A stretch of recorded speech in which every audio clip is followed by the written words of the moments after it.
Welcome. My name is Chad Novak, certified yoga instructor, ontological coach, transformational breath worker, spiritual facilitator, survivor of narcissistic abuse. This is the beginning of my thawing process, video number 1. I think perfectionism comes after coming out of these relationships, so I've been out of the relationship for some time now, but have definitely been struggling or experiencing a frozen or freeze response more than anything. I feel like I have so much that I want to share with others, especially people who are in those relationships, emerging out of those relationships, or on the other side of those kinds of relationships. So I feel this is not an uncommon experience in the world today. A lot of people believe that we live in a more narcissistic culture. I would agree with that, just from my own personal observation and internal experience as well. So I wrote something and I'd like to share it with you in this video, Thawing from Narcissistic Abuse. Searching for identity after narcissistic abuse.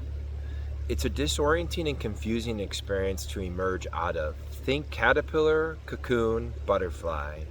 Our whole being was invested in this mare that shattered, left trying to pick up the pieces to put ourselves back together. The image in the mare was also a false self. It wasn't who you truly are. It was a version of you subconsciously crafted to survive the dynamic you found yourself in. So once the mirror shatters, you are left naked and exposed. Your skin is so thin, the slightest look or criticism makes you reel within. You realize you've been living in survival mode for years. Fight, flight, freeze, or fawn. The ground beneath our feet is unstable. Our locus of control was external for so long. We continue to look outside of ourselves for someone to tell us who we are.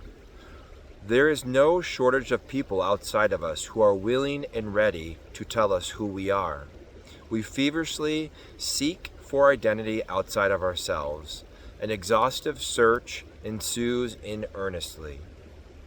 Plagued by complex post-traumatic stress disorder, CPTSD, we move from one thing to the next and never really settled on any one thing.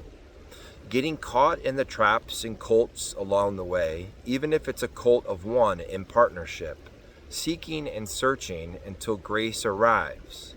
A switch flips inside of us. A quiet, still voice arises. The answers you've been seeking have always lived within. This awareness hits us like a lightning bolt. Something has shifted within. Our being. We are born again into an unfamiliar world, beliefs and systems shattered. Time to rebuild from the ground up, gifted with the wisdom and insights from the past. The path begins to reveal itself. All we're being called to do is take the next step into the mystery of life. It feels uncomfortable at first because old reliable reference points have fallen away.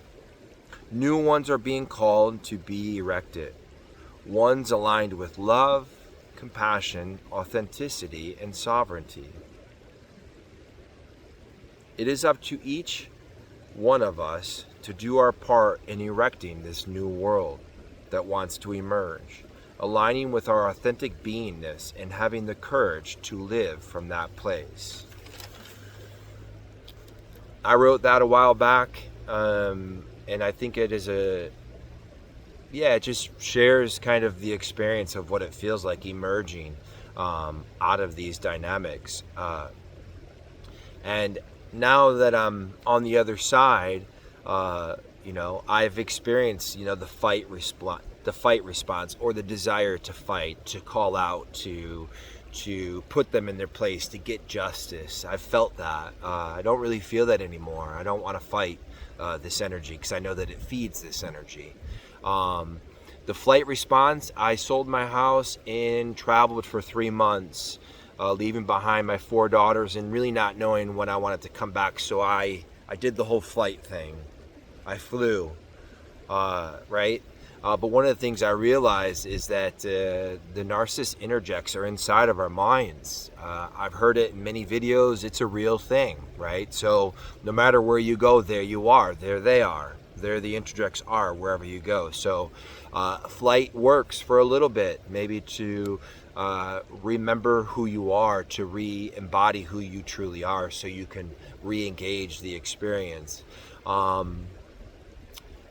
this video and these videos are going to be really geared towards the freeze response, because I feel that the feeling of being frozen in time after one of these dynamics is very, very real.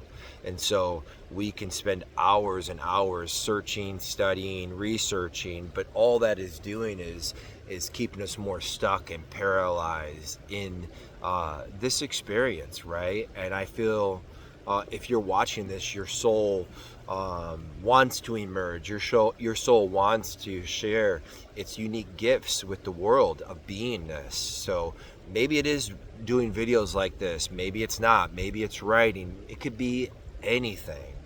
But the world wants you. The world needs you. We all need each other. You are enough. I am enough. We are all enough. And this experience, like coming out the other side of it, you don't feel like you're enough. You feel unworthy. You feel all the different things that you're starting to kind of move through. But the situation gives us an opportunity to touch the void of existence and then re-emerge into our true authentic selves. So that's what I feel pulled to share with you. This is day 1, thawing video number 1, with love and gratitude. Peace.